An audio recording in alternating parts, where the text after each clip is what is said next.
પીએમના ઘર નજીક ભારતનો હુમલો, જે મેં પહેલા જ વાત કરી હતી કે પાકિસ્તાનના પીએમના ઘર પાસે લગભગ 20 કિલોમીટરની આસપાસ શહબાઝ શરીફના ઘર પાસે આ હુમલો થયો છે।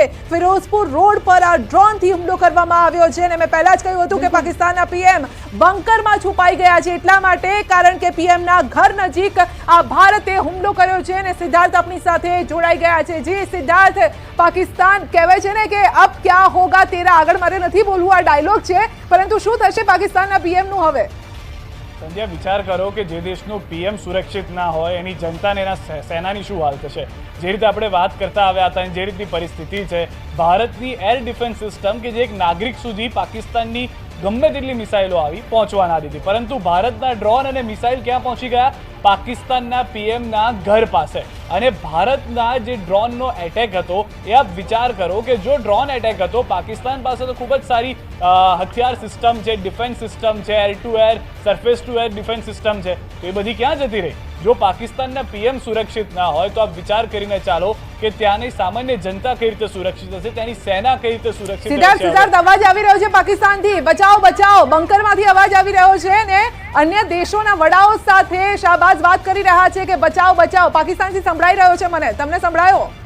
આ અવાજ છે ને બાકીના દેશના લોકોને નહીં સંભળાય હવે, કેમ કે દરેક લોકોએ પાકિસ્તાનનો ફોન છે ને એને અલગ કરીને મૂકી દીધો છે। જે રીતે આપણે ખ્યાલ હોય તો સરકારી ફોન આવે ત્યારે અલગ કરીને મૂકી દે, કોઈ જવાબ ના આપવા પડે, એટલે પાકિસ્તાન તરફથી જો ફોન પણ જતો હશે ને તો કોઈ દેશ ઉપાડવાની હિંમત નહીં કરે। કદાચ એકાદ બે છે એના જેવા થોડા અવળચંડા જેવા દેશ, એ કદાચ વાત પણ કરશે તો એની હલો હલો કંઈ મૂકી દેશે, પરંતુ હવે પાકિસ્તાનનો જે ફોન છે કદાચ કોઈ ઉપાડશે પણ નહીં, અથવા તો જે ફોન હશે એને સાઈડમાં જ મૂકી દીધો હશે, અથવા તો તેને કહી શકાય કે પાકિસ્તાન તરફથી જો આવે ફોન કે મેસેજ તો ના પડે। આપણે ઘણા લોકો એવા હોય કે જેના ફોન ઉપાડવાનું બંધ કરી દઈએ, પાકિસ્તાનની હાલત હવે એવી થઈ ગઈ છે। જો ભારત પાસેથી પાકિસ્તાને શીખવું જોઈએ અને બીજા દેશોએ પણ શીખવું જોઈએ કે અત્યારે ક્રિટિકલ આ કન્ડિશન છે, ભારત કઈ રીતે તેના દેશના નાગરિકો સાથે છે, કઈ રીતે જ્યાં કદાચ એ પ્રકારની પરિસ્થિતિ નથી પરંતુ ત્યાં પણ બ્લેકઆઉટ કરાવીને, શાળા કોલેજ કદાચ બંધ રાખવાના આદેશ આપીને, લોકોને સુરક્ષિત પોતાના ઘરમાં રાખીને અહીંયા એક ચોક્કસ કરવામાં આવી રહ્યું છે કે ભારતીયોની ચિંતા તંત્રને છે, સેનાને છે, માટે આ સુરક્ષા કારણોસર આ કાર્યવાહી કરવામાં આવી રહી છે। જ્યારે કે પાકિસ્તાનમાં એના જે વડા છે એ જ બંકરમાં છુપાઈ ગયા છે, લોકોનું શું થશે? સંધ્યા, મોટી વાત એ છે કે ભારત પાસે શીખવાનું તો ક્યારનું શીખી લીધું હોત, અને ભારતની જે એક સારી વાત છે, એસ જયશંકરે ખૂબ જ મોટી વાત કરી કે અમે અત્યાર સુધી સંયમ રાખ્યો છે। EU સાથે પણ વાત થઈ, અમેરિકા સાથે પણ વાત થઈ, ઇટલી સાથે પણ વાત થઈ। એસ જયશંકરે કીધું કે ભારતનો અત્યાર સુધીનો જે રવૈયા હતા એ સંયમવાળો હતો, પરંતુ હવે શું? તો હવે એ કે જે ભારત પાસેથી પાકિસ્તાન કદાચ શીખવાનું શરૂ કરશે, અને જે એર ઇન્ડિયા છે તેના તરફથી પણ એક મોટી જાણકારી મળી રહી છે કે જેટલા પણ લોકો એર ઇન્ડિયાની ફ્લાઇટ લેવાના છે તેઓને એર ઇન્ડિયાએ 3 કલાક પહેલા આવવાનું કહ્યું છે। એર ઇન્ડિયાએ કહ્યું છે કે 3 કલાક પહેલા તમામ મુસાફરો આવે, સિક્યુરિટી ચેક છે વધારી દીધું છે, કારણ કે આની અંદર પૂરેપૂરી સુરક્ષાનું પણ ધ્યાન રાખવામાં આવી રહ્યું છે।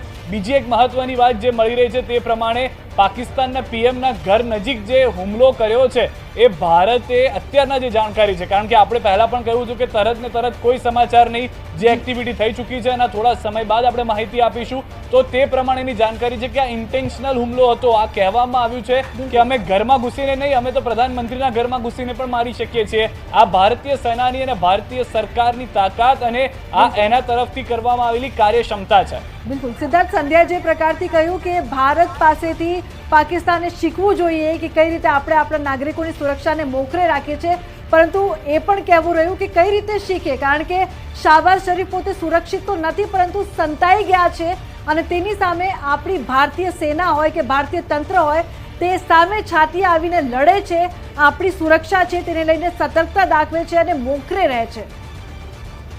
આગળ વાત સ્પષ્ટ છે, જે રીતે આપણે પણ કહ્યું હતું પહેલા કે પીઠ પાછળ હુમલો કરવાની એની ફિતરત છે। પહેલા આતંકીઓથી કરતું હતું, આજે બીજાના નામે કરી રહ્યું છે। કાલે બની શકે કે પાકિસ્તાન એવું પણ કહી દે કે જે હુમલા કરવામાં આવ્યા ભારત પર તે અમે કર્યા જ નથી, એ તો બહારથી હુમલા કરવામાં આવ્યા હતા। એટલે પાકિસ્તાન પાસે તમે સમજની તો આશા ના રાખી શકો। સમજ શક્તિ જો તેની પાસે હોત તો આ હુમલો જ ના કર્યો હોત, 1947માં અલગ થવાની વાત પણ ના કરી હોત, પણ સમજ શક્તિ નથી, એના કારણે આપણે 65 વર્ષ તો સહન કર્યું। ત્યારબાદ આજે જે જળ સંધિની પણ વાત થઈ હતી ત્યારે પણ જયશંકરે કહ્યું હતું, આપ સાંભળ્યું હશે કે ખુદ જે સેક્રેટરી આવ્યા હતા રાજકીય, તેમના તરફથી પણ કહેવામાં આવ્યું કે અમે જે સિંધુ ટ્રીટી પણ રાખી હતી, પાણી પણ જે મોકલી રહ્યા હતા એ અમારી સંયમતા હતી, એ અમારી મિત્રતાના ધોરણે કરવામાં આવતું હતું।